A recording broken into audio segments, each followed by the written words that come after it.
Ahoy, mateys, and welcome to another episode of I'm Ready, a SpongeBob SquareCast. My name is Captain Eric, and we are continuing our sail through the second season of SpongeBob SquarePants. Now, we have a lot to get through today, so let's quickly start out with this week in Nickelodeon history. Nickelodeon.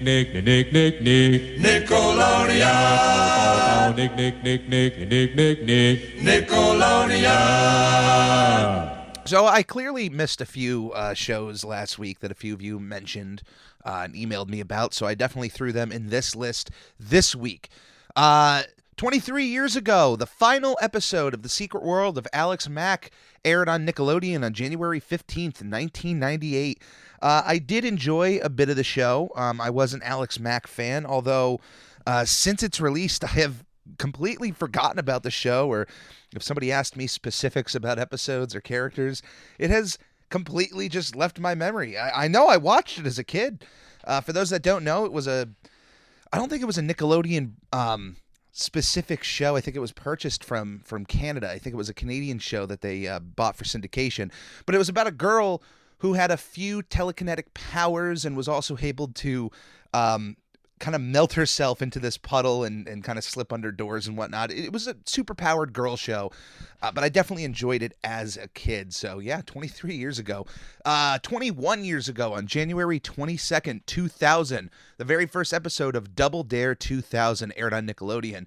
Double Dare 2000 was a revival of the original Double Dare, the first revival of it, and instead of being hosted by Mark Summers, they went with Jason Harris as the new host of Double Dare. Pretty much the format was the same, although I believe in this one they added a few more gimmicks to the show to help it stand out from the original Double Dare and give you more of a reason to watch. If I remember correctly, and this is seriously, have not looked this up, this is just memory as I'm sitting here recording, I think one of its biggest gimmicks was if you were in a physical challenge, they had this gimmick where they had this box come in, and it was like this box would roll onto the set, and it would be an option for like a harder physical challenge, but it was a harder risk. But I forgot what the reward was, if you got more points or you got something guaranteed. I have no idea. But I remember that was a pretty fun gimmick there, where they would, oh, now you got to do this physical challenge. Like if you accepted it, now you wouldn't know what the extra challenge would be.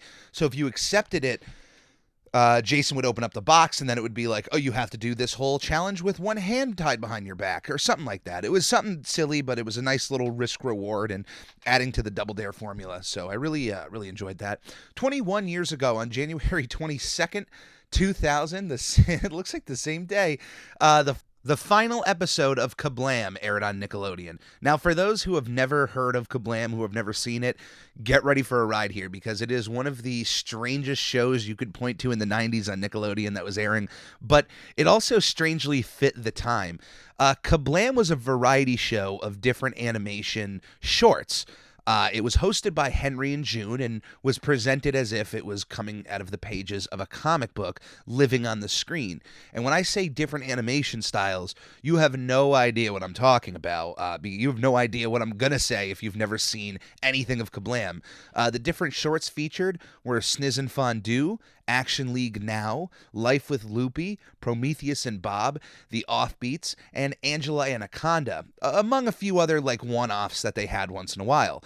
Action League Now, for example, is a completely stop-motion, very low-budget show done with action figures. Life with Loopy is a completely stop-motion show done with cardboard looking cutouts. Prometheus and Bob is another stop motion with clay. But then Sniz and Fondue and the Offbeats are traditionally animated with their own unique art styles and characters. This was a very fun show to watch as a kid because you got attached to some of these smaller shows within Kablam, and it was kind of a treat to watch every episode because you were watching 5 different shows at once, pretty much. A few of these gained high popularity. Of course, Action League Now is super popular. Eventually got its own spin-off show, which was a retelling of most of the Kablam shorts.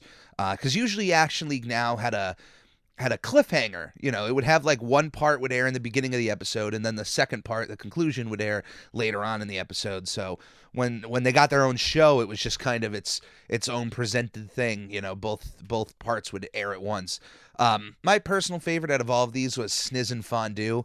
I thought out of all of these shows, that was one that could have made it to its own actual show on Nickelodeon, and unfortunately it didn't get past Kablam, but that's one that really stuck with me over these years, and have gone back and watched certain episodes of that show, and it still makes me laugh. I do like Life with Loopy. Definitely a very fun and imaginative show. Prometheus and Bob is one that actually almost had its own film with Nickelodeon. Apparently a live action Prometheus and Bob film was announced in 1998, directed by Harold Zwart, and they had producers and writers, but it was scrapped due to lack of interest. Prometheus and Bob was presented as tapes found of an alien species, alien named Prometheus, coming down to Earth during the time of like cavemen, and trying to teach a caveman, Bob, how to do things like clean clothes or how to cook or something like that.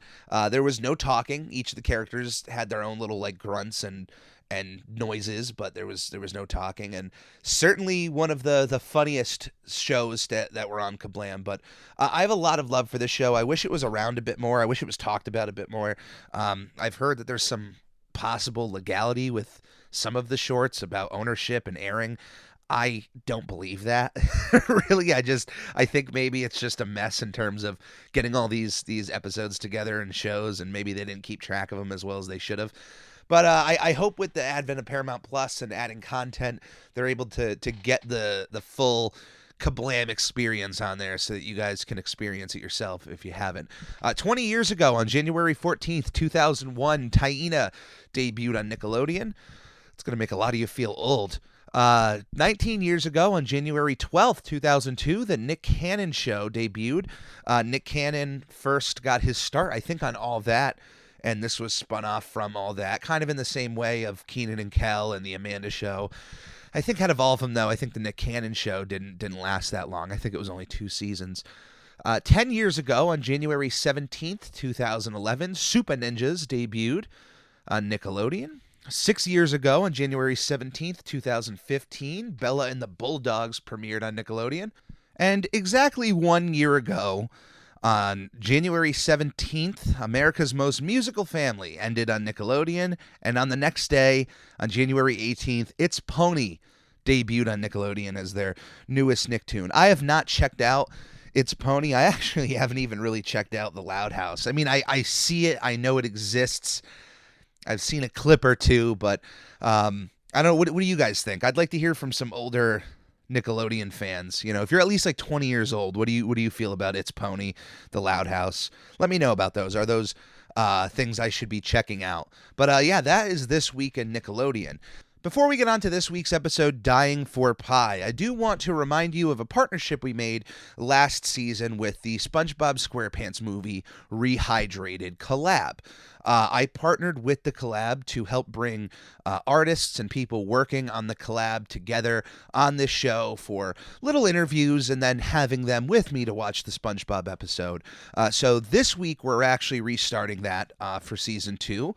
Later this year, at some point, the whole SpongeBob SquarePants Movie Rehydrated is going to be debuting at some point later in the year, I think November time. So up until then and throughout the year on various episodes, I will bring on special guests from the collab, various artists, voice actors, people who are working on the music. There is a lot of hands on this project, and it is something really special and really dear to my heart as well, being a part of it and helping out in any way I can.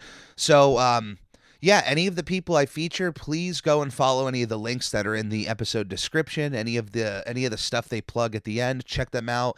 A lot of these people are extremely talented, and their work deserves to be seen. So join me and Challengergirl as we both talk old school Nickelodeon, and we watch the episode Dying for Pie.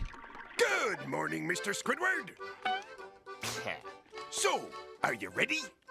To go home? No, to exchange gifts for Employee Brotherhood Day. Mr. Krabs, you pay me to stand behind this register and take orders and give change. But you could never pay me enough to act brotherly toward that guy.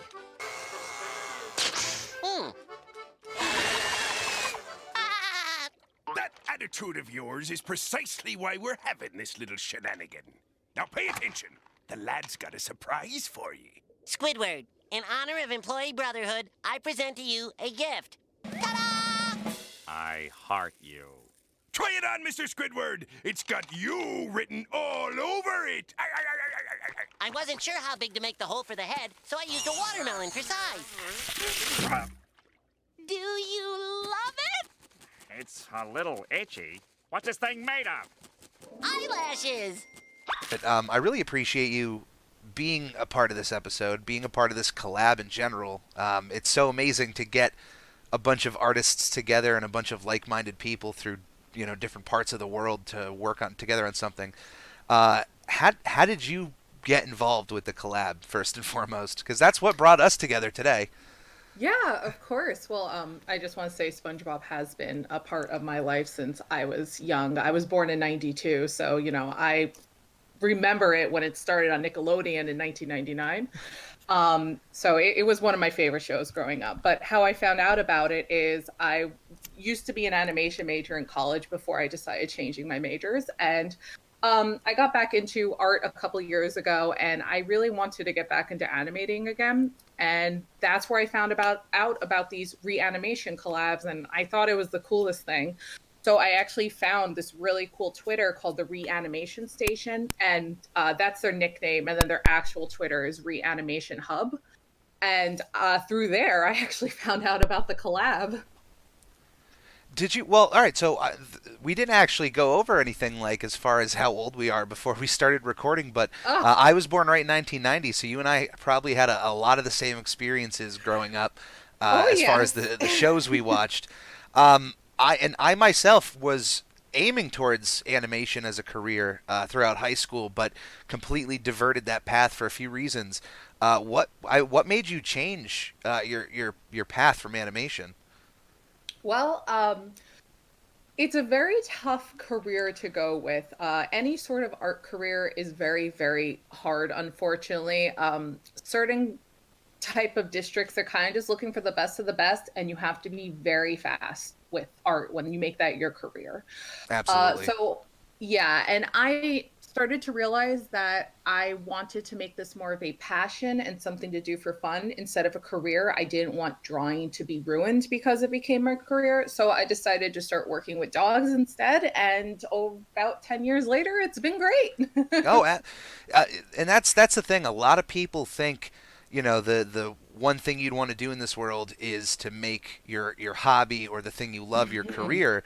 But the real goal is that you would want your hobby or your love of something to be your career, but not have to work for somebody else. Like if you're an artist and you're good on your own and you can work on your own pace and people are willing to pay for what you make, that's the ultimate goal. But when you then have to do it, it becomes less intriguing. Yeah, especially when you have somebody telling you got to pick up the pace and be faster. There's a lot of pressure on your shoulders, especially animators. I was completely. There was at one point in high school, literally the last point before you're entering art college, and that was probably half of the frustrating thing was my parents, although they were very supportive over everything I did, they kind of lacked the knowledge of art school of like what you need. You could have the greatest grades in the world, but if your portfolio is not up to par of what the college is looking for, they'll turn you away. Yeah. This is also a bit of a sad point to make, but I've learned more about animating through YouTube and its tutorials these days than I ever did in college. Well, it's an unfortunate fact, but it is kind of true. You know how many times a day I see a message from Twitter or Instagram where somebody says like, wow, I can't believe I learned this life tool from Twitter or Instagram or Facebook than in school where I should have, things like taxes or how to change your oil in a car or something like that. Yeah. The school system seems to be more and more taking out things that actually teach you how to live instead of they're teaching you trigonometry instead. Granted, there are certain jobs that need trigonometry, but I just feel like, compared to what our parents grew up, they actually took classes like home ec and mechanics. And I'm a big car buff myself. I have a Dodge Challenger, so I love Hey, there you cars. go. And hey, I would have loved to have taken a mechanic class in high school. It would have taught you what to do if your car's having trouble. Yeah, I mean, imagine instead of if some of the classes they force down your throat, if they Yes. actually had more classes that, like, hey, you're all going to run into this, so you might as well take this class. Yeah, exactly. So now, like you, massive SpongeBob fan growing up, was there something before SpongeBob that had your attention as much? Oh yes, Rugrats. Same here. Oh, Rugrats, Rocco's Modern Life. I mean, we didn't have Disney Channel growing up. Back in the 90s, like you had to pay extra for Disney yeah, Channel. Disney Channel was a premium channel. Yes, you remember. And my mom wouldn't buy it. So we grew up on Nickelodeon and Cartoon Network. So those were my shows. And like when the Rocco Modern Life movie came out, what was that, 2 years ago? That was so exciting to see that. And the Hey Arnold movie, like that was There awesome. was something I've loved all the revivals thus far because Yes. Nickelodeon, even though I don't know really Nickelodeon in the current day and age, I don't watch it live. I haven't Mm-hmm. had cable in a couple of years, but I know what shows are on and off. They've always maintained that creator-driven aspect, and that's the best Yes. thing I can say about these revivals is the creators are involved, the original actors are involved. They're not as cynical of like, well, we're going to reboot Invader Zim and not include Joan Vasquez. Yeah, they've done a lovely job with these reboots, and I hope that they do it for a few more shows and they continue it because it really just brought back that retro Nickelodeon feel as a kid growing up. It brings a tear to your eye. You get so melancholy. Yeah, I watched that Rocco special. I watched I like know. 3 times within 2 days. Like my roommate had So said, good. "You just watched this an hour ago," and I was like, it's resonating with me right now. Like the effects that it had on my brain. I don't know. I can't explain it because they Yeah, perfectly I agree. encapsulated that style and that writing style that I've only seen in a few other shows. Hmm. Now, for our, did you after you stopped with the animation traction of your career, did you stop drawing kind of fully, or did you just slow that down really to almost a halt? Yeah, so that's interesting. It's actually a great question. So I did slow down and eventually go on a hiatus for a couple years. And in 2018, it was me getting into Transformers and getting into the Transformers fandom that got me back into drawing again and eventually animating again. I love Transformers. What was it a specific like? What show were you watching that got you back into drawing? Um, well, I was into Transformers in 2007 to 2012, fell out of that as well. And then it was Transformers Prime that I had never finished watching, saw it was on Netflix, and I said, what the heck? I never finished. It was a great show, I remember. Watched that, and the rest is history. I'm still very into it, but it was Transformers Prime that got me back into it again, and then started rewatching all the original shows again. I've seen them all before, even before 2018, from when I was into it in 2007. But yeah, Transformers Prime got me back. I was never I like the Transformers franchise, but what was really weird is as a kid I wasn't into it. I watched Yeah, Beast Wars on television, but that was yeah, I the was gonna closest say. I had. But at some point, I don't know. I don't think it was Transformers Armada, but I think the second show was it Energon. Yeah, so that's actually really funny. So Transformers Armada, well, Transformers RID 2001 was the first Transformers show I ever discovered in 2001 when I was in like I think elementary school. And then Armada is very special to me and it really melts my heart that you remember that show because that was the first Transformers series I watched loyally as every new episode would come out on Cartoon Network. So I the I'm trying to think if it was Armada. Toonami days. It And then was Energon, the CGI robots. yes. Is that the one Yeah, with that was Energon. Ironhide as kind of like a young? Yeah. Uh, that show, for some reason, I had never, like I said, just I knew of Transformers at that time, wasn't a big fan, and for some reason that show hooked me enough to buy all of the toys. Oh, And awesome. I was fascinated that, and it took me a few years to realize, but I was fascinated that the toys perfectly matched and fit together because they would all fuse together as they did on the show. And at the time, I was amazed by that. And then a few years later, I was thinking about it, and I'm like, wait, the show was made for the toys. Of course they fit together Yes. perfectly. It's very toy driven, a lot of the Hasbro shows, which has unfortunately affected some of these series in a negative light. Because it's all about selling the toys with Hasbro without digging into Hasbro too much. No, no, yeah, they do fantastic work, and I get it. The toy market is millions of dollars. I mean, that's look at Star Wars alone; it has its own aisle in every toy store. So, were there? Yeah, I definitely agree. Now we mentioned just off track. We had mentioned a lot of those Nickelodeon revivals. What other shows would you like to see brought back in some capacity, even if it's for a movie or for like a new season? Oh, wow. Well, they've covered already Hey Arnold, Rocko's Modern Life, Invader Zim. You know, it would be interesting. I heard that they were thinking about doing something with Rugrats, and I would be very interested before the Dill Age to see if they did something with like the original cast from the first few seasons before the movies came out. It would be kind of cool to see a revival for Rugrats because that was Oh, my that go-to show. you are going to be excited because that is incoming this year. Was that rumor correct? That was real. Well, so Okay. what had happened was a couple of years ago, Paramount, I think right after Nickelodeon announced Rocco and Invader Zim, Paramount had announced that they were going to be making a CGI Rugrats movie. I Um, a, remember that. a Yeah. live action CGI. And now I was really weirded out by the thought of that. Like, I don't want to, like, are all the characters just going to be CGI, including the parents, and that when they say live action, it's just going to be the sets? Because that would be kind of cool. But that got canceled. But in its wake, Oh. a CGI show is coming to Nickelodeon, and if you actually look it up, you can see they featured Tommy, Chucky, and I think Susie on the cover of an animation magazine recently in the last like month or two. Oh.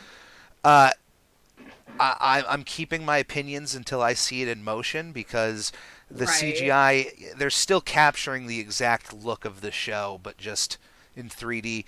But it seems like Dill is not going to be in the first season. I think they are going back to its basic roots and then building up from there. Awesome. I will have to look that up later.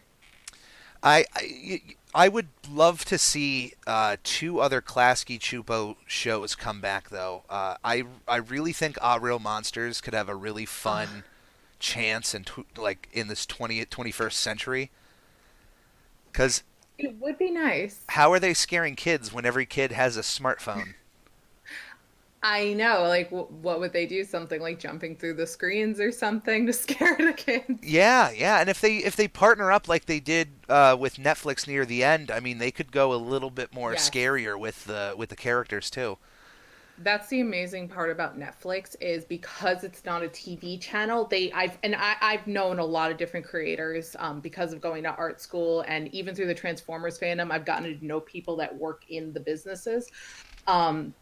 Netflix really lets you do what you want to do, and that was so evident with the Rocko's Modern Life movie and the Invader Zim movie that they were letting them do what they want to do, and they were able to keep that old retro style that's not really allowed on TV anymore. Yeah, and there are certain shows out there that try to capture a feeling of that style.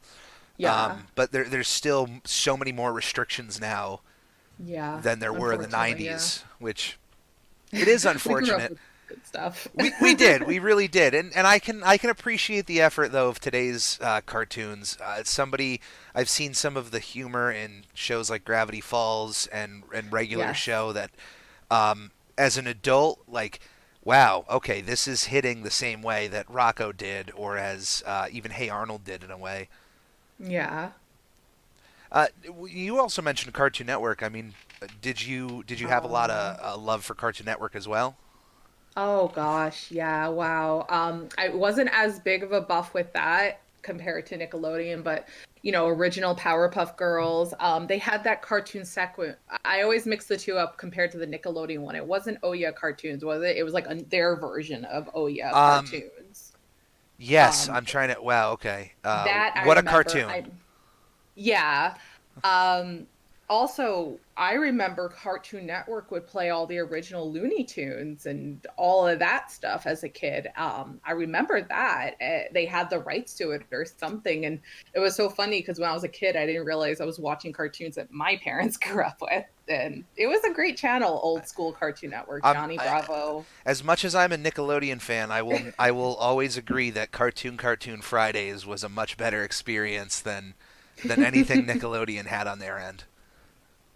Yeah, I remember the two had their own versions. There was Cartoon Friday, and then there was Friday Night Nicktoons, and it's so funny because I was watching both of those, like their little buffers that they would have the other day on my phone. I was like, "Oh, my heart!" Like my Yeah, I don't see memory. I don't see any of these networks putting in that kind of effort that they used to do like No. 20 years ago.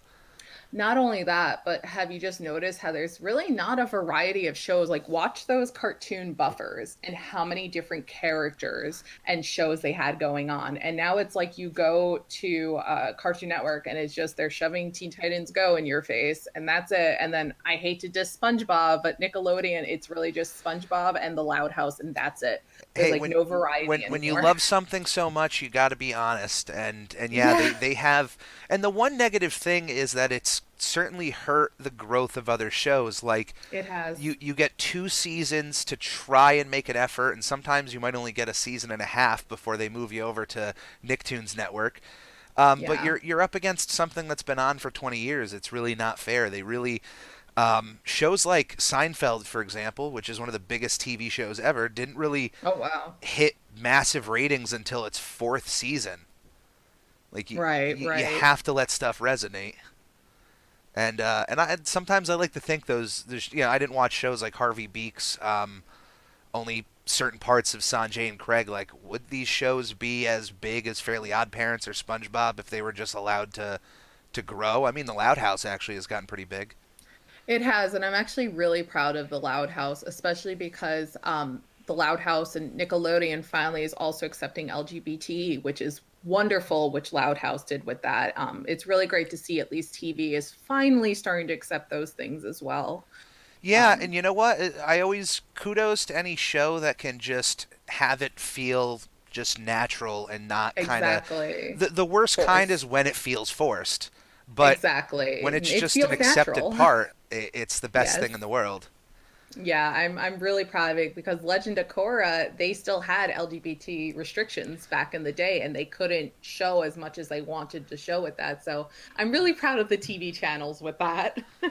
Absolutely, I mean, it was long overdue, and then it makes you Yeah. really, now that we're in this day and age where it's become much more normal, it makes you go back and appreciate the characters and writers and character and creators of shows that had Yeah. characters that were kind of there and out, but not, not really. Like, hey, we can't say anything Hmm. about this, but kind of wink to the audience a little bit. Yes. Yes, it's wonderful to see that advancement. That is the one positive with these TV channels, despite the other things that we were just talking about.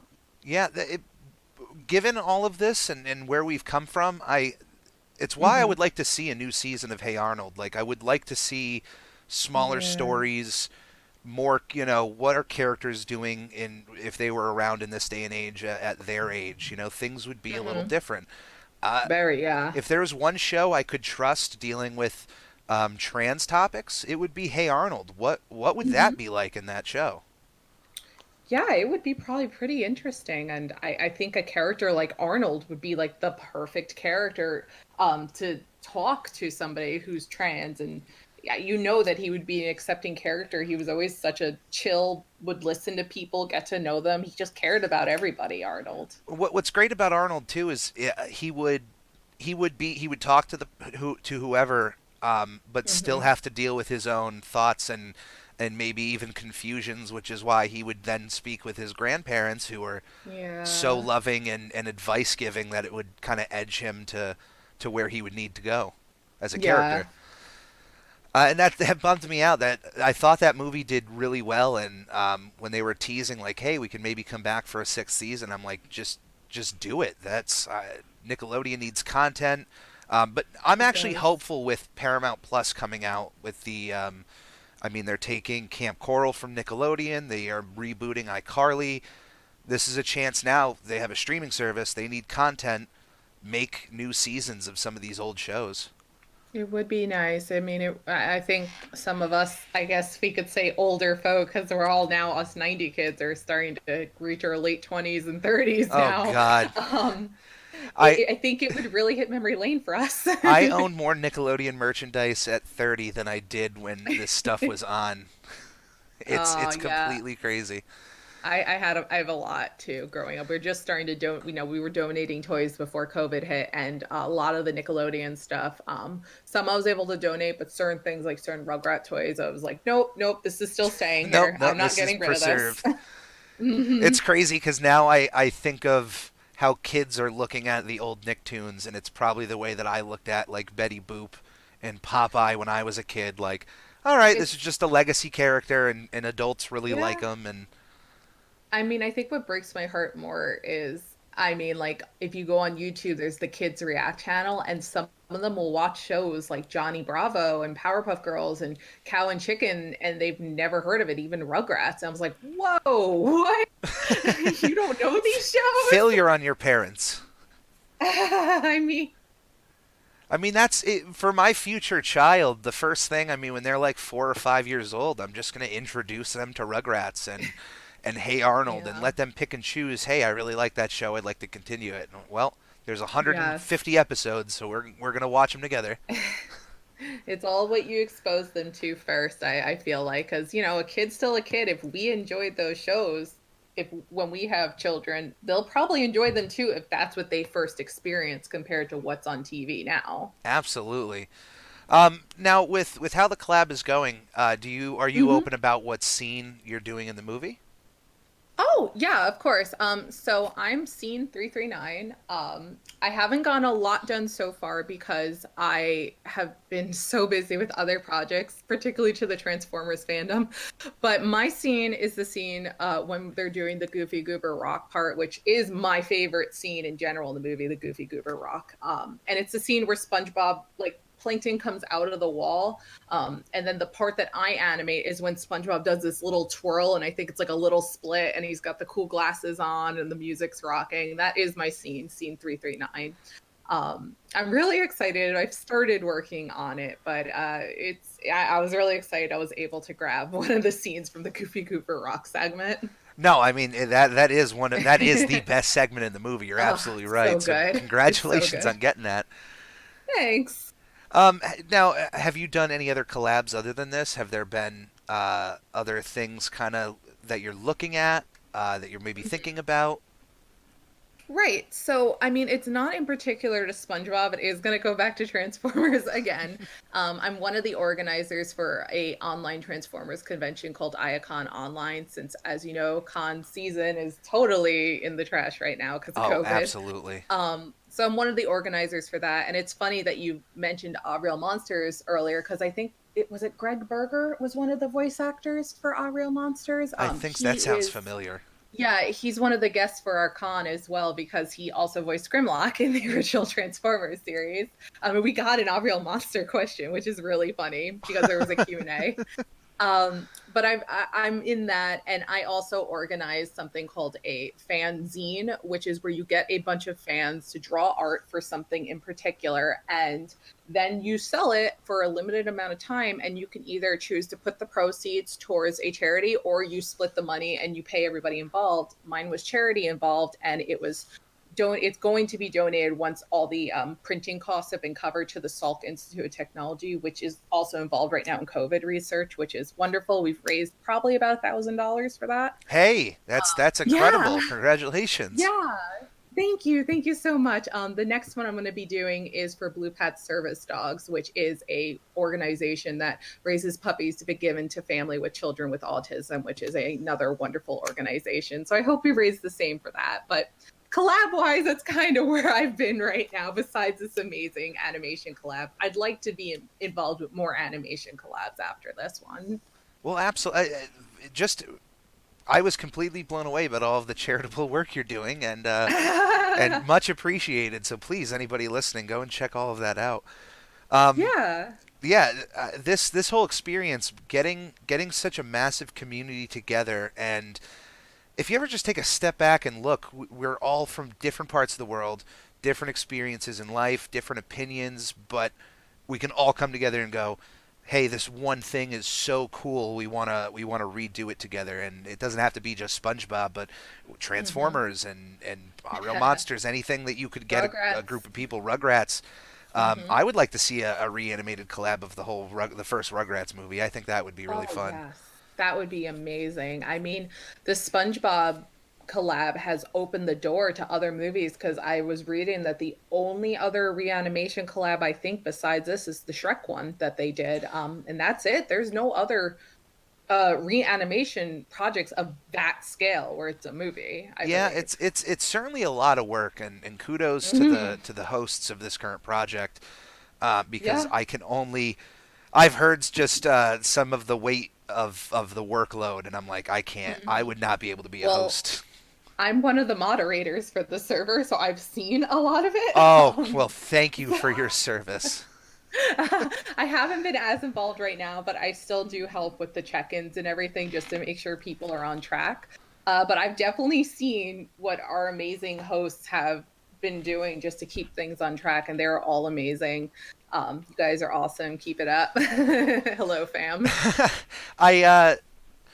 One quick thing before we take a quick break. I hate to open up scars, but what's your favorite, other than the animated one, do you have a favorite live-action Transformers movie? Oh, of course, the Bumblebee movie and the first Transformers movie. Okay, fair answers. Especially Bumblebee. I have not watched Bumblebee, but I have seen the visual work of some of the characters like Optimus, and it was really nice to see close to Gen 1 designs in a live action movie. I think his name's something Knight. I think it's Michael Knight, the director for Bumblebee. He was a G1 buff, so he made sure that those designs looked like the G1 characters. Oh, that is so refreshing to hear. What I would love to see another I know everybody poo-poos on reboots these days, but reboot the Transformers franchise like the first movie, but with the Gen 1 designs. That would be nice. That would be very nice, and a little less Bay influence in it too would also be nice. Oh, absolutely. I just rewatched the first Transformers movie a few months ago, and it didn't hold up as well as I remember seeing it. Like, I remember loving that movie, and maybe it was Revenge of the Fallen that really turned me off. Yeah, good golly. The same. I actually watched it when I wasn't working for a little while due to COVID, and I was like, wow, this is kind of all over the place. Is it the character, is it Jetfire? Who is the... Okay, yeah, Jetfire was Revenge of the Fallen. Yeah. The Black Jet, yeah. What really upset me is I think it was around the time, at least, I had watched Energon or Armada, and Jetfire was a really... incredible character in one of those shows. So then watching the live action movie and seeing a character I liked up at that point be an old decrepit old man with a cane, I was like, what is this? Do they not know Transformers, or am I wrong? Well, Bay really didn't. I mean, you want to go even more with Jetfire. He was totally different even in G1. He was a scientist and was a calm, cool, collected, friendly guy. So like Jetfire's been all over the place. You know what? I completely, as we're talking, I remembered I should have expected that, because I really loved the design of Scorponok in one of the shows where he was purple and green, and it was the one toy I could never find because it was A, really expensive, and B, sold out everywhere. Scorponok in the first Transformers movie, I'm like, This like, what, 20-foot scorpion in the desert? This is it? That's it. Oh, goodness. It's really humans for a while. Well, at least Transformers, the film series, is on a better path with better creators than under Michael Bay. But before we get into Dying for Pie, we're going to take a quick break, and we'll be right back. Magic Conj, will I ever get to meet Tom Kenny? Maybe someday. Oh, so you're saying there's a chance. Okay. Should I tell fans of the show how they can support us? Yes. Goofy Goobers, supporting the show is shockingly easier than catching a blue jellyfish. Right from our anchor page, anchor.fm/SpongePod, You can find links to all of our social media and a support button if you happen to have a few extra clams. Also follow us on twitch.tv/SpongeBob Podcast, where it's not only the official home to our sister show, Video Bob Game Pants, it's also where I stream live drawings of various Nickelodeon characters and host the opportunity for commissions and giveaways. Lastly, the official merchandise store is now open at redbubble.com/people/SpongePod, where various designs will be uploaded inspired by our show, including our official logo, which is now available on a multitude of products like t-shirts, stickers, duvet covers, and even a shower curtain. This is a podcast by a fan, for fans, and will always be fan-driven. Any way you see fit on supporting our show is much appreciated. Thank you, and enjoy. 2,000 years later. All right, and we are back.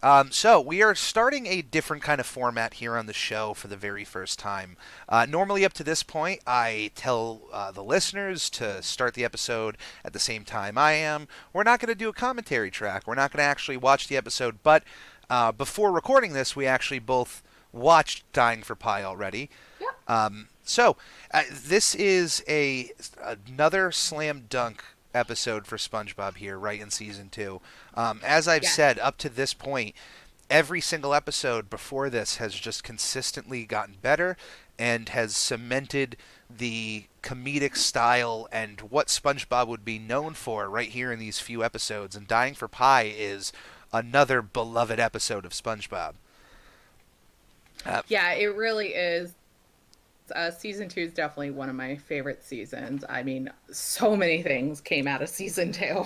Yeah, there's, so many memes, so many quotes that you'll still hear people reference. And this episode is no different. It first premiered on January 27th, 2001, so I was 10 years old at this point when this episode came out, super young. Wow. Yeah, it makes you think back a little bit. This was, and here's another thing, and another great cartoon I'm going to mention here. One of the writers of the show, other than Aaron Springer and Meriwether Williams, C.H. Greenblatt, the creator of Chowder. Oh, wow. Which, I don't know if you're a fan of Chowder, but Chowder is one of the most underrated Cartoon Network shows, and definitely was before its time in humor and comedic style that kind of helped pave the way for what would eventually be, Adventure Time, Steven Universe, and everything that they're enjoying right now. Oh, wow. I mean, you could definitely see. I mean, I've watched a little bit of Chowder. I do remember it was a good show, but you could definitely see the influence. Especially from him here. So the episode starts out with Employee Brotherhood Day, which I was thinking about this the other day. Squidward and Mr. Krabs have obviously been working with each other for a while now, and Squidward kind of sees this as a new thing. He doesn't really seem to respond to this. I can only imagine this was a SpongeBob idea. Oh, most definitely. And it's Mr. Krabs was in it. I'm surprised he was so into it himself, Mr. Krabs. But again, season 2, the characters were a lot different compared to other seasons, so it was cute. Yeah, SpongeBob definitely went it more in a cuter direction, but I don't think it was overtly cute. I think it was just these little adorable moments, like right here. Yeah. He makes Squidward an entire sweater of eyelashes. Like it's silly, it's adorable, but it's not at that annoying level that we would see in like way later seasons. Yeah. I think it's one of those things that if anybody since this episode, if anyone ever complained about an article of clothing being itchy, I would always ask, is it made out of eyelashes? Yeah, I mean, that's fair enough. I mean, the sweater did look cute. It was a little stretched because, watermelon neck there. But, I didn't know the size of your head, so I used a watermelon for size. Yeah, exactly. And it's just like then all stretched out when he puts it on. And then kudos to SpongeBob for immediately being able to then craft his tears into a sweater. I know. I'm not really sure how it held up like that, but it did. Another little visual gag I like in the beginning of this episode is when Squidward's walking to the door of the Krusty Krab, you have SpongeBob up against the glass with a big goofy face on, and he slides across the glass following Squidward's every step.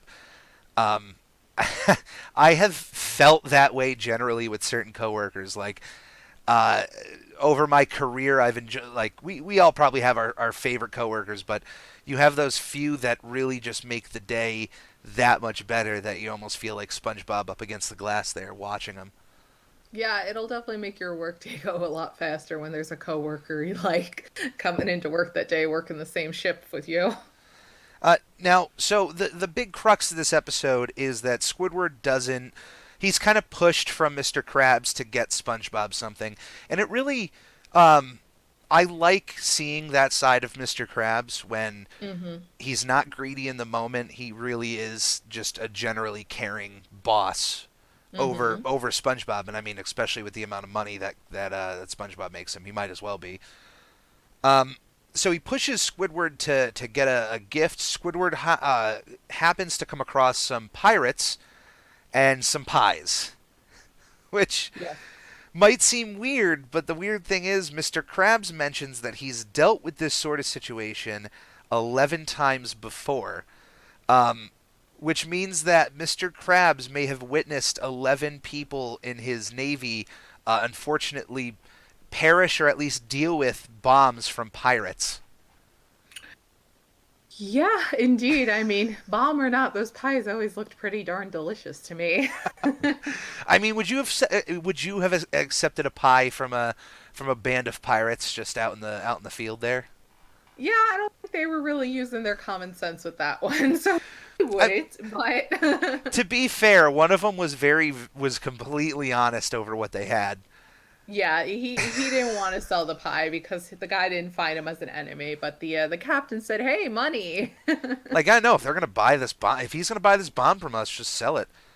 I think that one joke with that character saying like, "Oh no, these aren't pies, these are bombs." Very underrated joke. Like, that has always made me laugh, and I don't hear a lot of people talk about that joke. I don't know. It's just one of those jokes that sits there for me. So this is also now Squidward gives SpongeBob this pie that happens to have a bomb in it of some sorts, in which SpongeBob eats that pie, the entire pie, pretty much right away, as we assume. Later finding out that he actually purposely saved that pie for Squidward, but we'll get to that. But Mr. Krabs had another pie on his desk, which I always just found weird that there was just a second pie somewhere in the Krusty Krab there. Oh, is that what that was? Because to this day, even rewatching it, I still didn't understand. Like, did he eat something or not? There was a second. I always assumed. Well, he said, he's like, it feels like something hit my lower intestine. Like, he had eaten something, and he was kind of naming pie flavors. So I was thinking, I think he says that he ate the pie off of Mr. Krabs' desk. But either way, I thought of it that way. We'll get to that because then I'll be able to get through my notes. So in Squidward thinking that he has just kind of doomed SpongeBob. Now the logical thing here really would be to get 911 called, to get the authorities called, to get SpongeBob to a hospital to see if there's anything that they can do.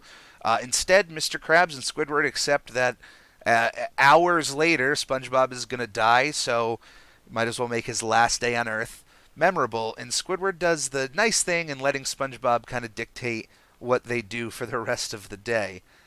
In this list, I was able to write it down.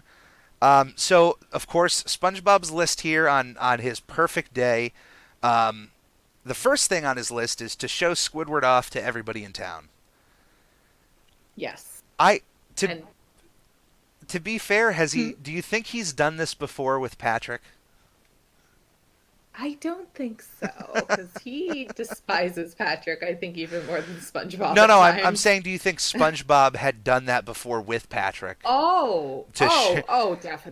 Definitely. If not multiple times. And of course, the next item on the list, Patrick would definitely not have a problem with getting in a salmon suit. and doing No, the not at exact same all. thing. Not at all. The question is if kids would throw rocks at him just like they did with Squidward. And he would just smile and laugh at it. Um, Probably. the third item, knock knock jokes, always a good part of the day. Then we have open heart surgery, the fourth thing on the list. Yeah, I don't even know if that scene is still allowed on TV anymore because the animation's a little graphic there. Um, Yeah, and this was sure. this was the first time blood was ever shown on the show. And Yeah. as far as I know, I don't know if they've showed blood since then. I can't think of any times on the top of my head right now of blood ever Yeah. showing up on SpongeBob. That's a great scene though. It is comedic. Who's the doctor here? Not you. No, not you. You have your heart open up on my table. Kudos to Squidward, though. What a guy. Most people, I think, would have said no to that one. Yeah, he just felt super guilty thinking of what he did do to SpongeBob. And then there's, after open heart surgery, then there's throw, which I'm not sure what that is. I don't know if that's Squidward throwing SpongeBob or other way around. Then there's giggle. So after you throw somebody, you're just supposed to giggle. Then it's knock knock jokes again. This is right from SpongeBob's list. Looking like. Looking like. Looking like, I don't know. Thumb puppets, reverse friends. I imagine that's them doing opposite day all over again. Imagination, which he has on his list. Oh, great episode. Act like apes. All you can. Have no idea what that one is. Trade faces, which we did see in the episode. Yeah, and Squidward couldn't breathe. Which that one, that joke never really hit with me because they don't. It's funny, but they didn't really trade faces. It was just more or less SpongeBob being tied to Squidward's head. Yep, and directing him on where to go. Open heart surgery again on SpongeBob's Oh, there was list. a second time. There is a second time. Juggling, read a story, babble like an idiot, and then the last thing on his list, which is watch the sunset with Squidward. Oh. Out of all of the visual things that happened in this part of the episode, are there any that stand out for you, or any jokes that that kind of sit above the rest that kind of resonate with you? I think it was just really funny. Like, I remember very much the scene where they have to say hi to everybody again, and he's in that salmon suit, and the kids throw the rocks at him again. I just always thought that was hilarious, and I still do. It holds up. I like that Squidward ends up knowing one of the guys he's being showed to. Oh, hey, friend. So yeah, we eventually get to the sunset, which they do out near Jellyfish Fields, and of course this big climax moment of Squidward freaking out that SpongeBob is just going to blow up at any point. They have this big brick wall between them, and they watch this very beautiful sunset. And I got to give the art directors here some credit. It is a beautifully shot part of the episode, like beautifully made part of the episode. Very, very nicely. Even the composers for the music for that scene, very nice musical as well. Really, really nice scene. Yeah, I don't think any of us watching this live was even considering that SpongeBob would die in the end, but you're really feeling for Squidward in this moment. His anxiety is completely on screen, and he's counting down himself to this situation, and it makes it worse when they have to restart the countdown again, because it makes him go through it all over again. And when we see Squidward break down at the end there, we get, I think he counts to 3, and then the explosion happens. Mm-hmm. It is, yeah. It's one of my favorite Squidward moments because it's to me it's the actual Squidward. You show so much emotion. He isn't hiding behind grumpiness or anger or pompousness. He's generally caring about SpongeBob, only to find out that SpongeBob decided to pull out exploding bubbles right at the end of the sunset. And then you see right before. Oh no, continue. What were you saying? Oh, well, I was just gonna say it's funny that you mentioned that because I even had in my notes like that episode is one of the few rare in SpongeBob as a whole where Squidward does show emotion that he actually does care about SpongeBob as a friend deep down. It's rare, but you get those few episodes like that in the Christmas episode, and you appreciate that. Real Squidward. Oh, yeah, it really. I was gonna say that this was one of the first episodes Hmm. of SpongeBob in which Squidward did show love for SpongeBob. Yeah. But I did remember all the way back in Fools in April, he did kind of show some caring for SpongeBob when he thought he hurt his feelings. Um, Yes. I think this showed a completely different level. It was not just showing his feelings for SpongeBob and making sure he didn't want to make him cry anymore, but this was about life. This was Oh deeper. yeah. Oh yeah. Um, Now, right as we get to the actual explosion of the pie here, I do want to mention that the footage used during the episode was actual footage of a bomb being deployed. There was the name of the live action footage is from an old film showing the famous Baker explosion from Operation Crossroads, which was the first post World War II nuclear weapons test, and one of many that actually took place in Bikini Atoll, which is the name of the island that is shown at the beginning of every episode. Oh really? I didn't know Yeah. that fact.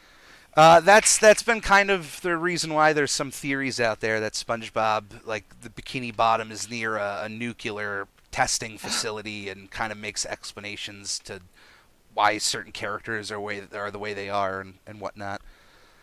Hmm, Um, that's a very interesting theory. yeah, but yeah, this was Dying for Pie, an episode that really was designed as a big Squidward episode. We've had a few in the past, but this is really kind of the first time where Squidward is the central focus.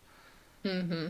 And it would, of course, set the stage for future episodes about that. But I think this is one of the better ones.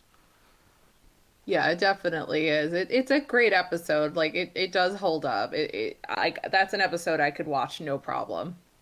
And it really stinks that for how I mean Squidward, for as lazy as he is, I mean he still bought a pie for SpongeBob, and even though he kind of glazed over the fact that it's a bomb, um, wanted to just still give him something, and to have it in the end actually blow up in his face. It's a little mean spirited, but definitely not as mean as the writers would eventually get to Squidward, where it's just almost Yeah. torture. Yeah, like we spoke earlier, seasons definitely started to change, especially after the first movie. Absolutely. I mean, once your head figurehead kind of steps away, it's only natural that things Hmm. change a little bit. Yeah, of course. Did you have any other lasting impressions from this episode? Anything that stood out for you? Um, so over the top and so ridiculous and so season two SpongeBob. And it's just like a good childhood memory of mine of just seeing my brother really like getting a kick out of SpongeBob. We have a few good SpongeBob watching SpongeBob memories. So I that scene, the ending scene, just really sticks to me as like a melancholy childhood moment. Oh, anytime they broke away from the traditional animation, I mean, even Oh those yeah. those up close still shots of characters' faces and things like that, those are always quality. Oh yeah, I 100% agree. Chally, I really appreciate you coming on to this episode. Before I let you go, do you have anything that you would like to direct the viewers to go and see? Any Instagram, any social media pages? Oh, I'd love to.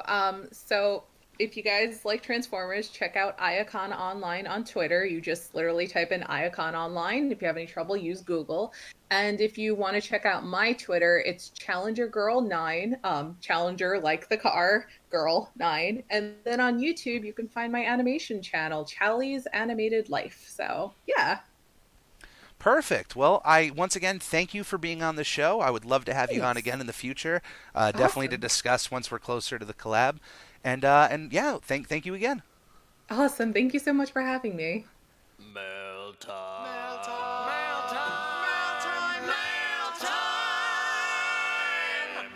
All right, you know what that sound means. It's time for the snail mailbag. I got this letter from John from Pittsburgh, who was playing some old Nickelodeon games. Big fan of the show here, and have recently begun playing some older Nicktoons games. I especially like Real Monsters on the Sega Genesis. Are there any undiscovered gems out there, and do you think any deserve a rehydrated treatment? Well, thank you, John. As a connoisseur of Nickelodeon, I've certainly played my fair share of Nickelodeon games, and I have certainly run into Real Monsters, which as a kid I thought was kind of difficult, and I haven't gone and played it again as an adult, so maybe I should try it out again. Some undiscovered gems. Boy, I think that the original PS1 Rugrats game, I know it's not really undiscovered, but it is a bit of a gem. It's kind of a nice little time capsule game. And I've been trying to think of a game that maybe you haven't played that would constitute as an undiscovered gem. I would say also Jimmy Neutron Jet Fusion on the Nintendo GameCube was a pleasant surprise when I first played it. I would give that one a shot. As far as games that deserve a rehydrated treatment, the one that first came to mind was Nicktoons Unite, which takes SpongeBob, Timmy Turner, Jimmy Neutron, and Danny Phantom together, fighting the evil syndicate, which is made up of their each popular villain from each show: Plankton, Professor Calamitous, Vlad Plasmius, and Mr. Crocker. It was certainly a fun little... not really like a dungeon crawler, but it kind of reminded me of a lot of games that came out at the time, like Marvel Ultimate Alliance and the X-Men Legends series. You're taking control of 4 different characters and switching on the fly between them. I thought it was a really fun game, and I think if they were going to redo that, I think they would be able to artistically capture each show a little bit better. I mean, each level when you're in it, you know what show you're in, but I just think going through that with that extra coat of paint, just like Purple Lamp did with Battle for Bikini Bottom, I think would be an absolute welcome. Although, given that Danny Phantom and Jimmy Neutron have not been on televisions in a decade, they probably wouldn't touch that game. And even Timmy, I mean, Fairly Odd Parents is done now, so but at least he's more in the current subconscious of children. So I don't know. That's the game I would personally tackle, or the original Nicktoons Racing, like to really redo that and tighten up the controls. Although Nickelodeon Grand Prix 2 or Nickelodeon Kart Racers 2 Grand Prix, highly recommended for any Nickelodeon fan, or if you're looking for something new. But anyway, that is the episode this week. Please follow us on all forms of social media. Like us on Facebook. Subscribe to us on YouTube. If you can find any way to help out the show in any way, shape, or form, it is all appreciated. Thank you for listening, and we'll see you next week.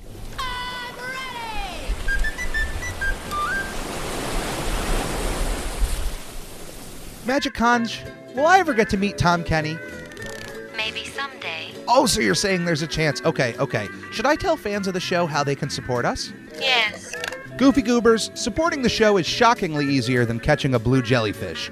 Right from our anchor page, anchor.fm/SpongePod, you can find links to all of our social media and a support button if you happen to have a few extra clams. Also follow us on twitch.tv/SpongeBobPodcast, where it's not only the official home to our sister show, Video Bob Game Pants, it's also where I stream live drawings of various Nickelodeon characters and host the opportunity for commissions and giveaways. Lastly, the official merchandise store is now open at redbubble.com/people/SpongePod, where various designs will be uploaded inspired by our show, including our official logo, which is now available on a multitude of products like t-shirts, stickers, duvet covers, and even a shower curtain. This is a podcast by a fan, for fans, and will always be fan-driven. Any way you see fit on supporting our show is much appreciated. Thank you, and enjoy.